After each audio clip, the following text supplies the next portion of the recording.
শশাঙ্ক রানা। আমি আসছি পূর্ব মেদিনীপুর জেলার কাঁথি 3 নম্বর ব্লকের উত্তর কানাইদিঘি গ্রাম থেকে। 2018 সালে আমি পদার্থবিদ্যা বিভাগে স্নাতক স্তর কমপ্লিট করি বিদ্যাসাগর ইউনিভার্সিটির আন্ডারে বাজকুলি মিলনী মহাবিদ্যালয় থেকে। তারপরের থেকেই কিন্তু আমি ওয়েস্ট বেঙ্গল সিভিল সার্ভিসের জন্যই ফুল ফ্লেজে প্রিপারেশন শুরু করি এবং 2023 সালে আমি WBCS গ্রুপ এতে ফুড অ্যান্ড সাপ্লাই ডিপার্টমেন্টে সিলেক্টেড হয়েছি। প্রথমে আমি এই সিলেবাস সম্পর্কে যখন রাইসে আসি, সিলেবাস সম্পর্কে আমার ন্যূনতম ধারণাটুকুও ছিল না।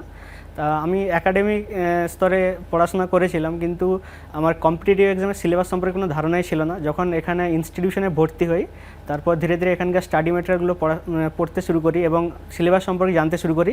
সেই অনুযায়ী কিন্তু আমি আমার রাইসে যা স্টাডি ম্যাটেরিয়াল দিত সেটাকে একদম পুরো ফলো করতাম একদম, এবং রিভাইজ করতাম। তার মাধ্যমে এই রেজাল্টটা পেয়েছি। প্রথম আমি 2021 সালে প্রিলিম পাস করলাম, মেন্স পাস করতে পারিনি।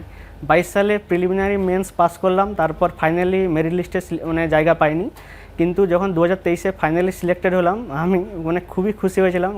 আমি কেঁদে ফেলে মাকে গিয়ে জড়িয়ে ধরেছিলাম। এখনও মনে আছে 27শে জানুয়ারি রেজাল্টটা বেরিয়েছিল। যারা নতুন এই ফিল্ডে প্রবেশ করছেন তাদের উদ্দেশ্যে একটাই কথা বলবো, যে ধৈর্যটা রাখতে হবে এবং কন্টিনিউ রিভিশন করে যেতে হবে।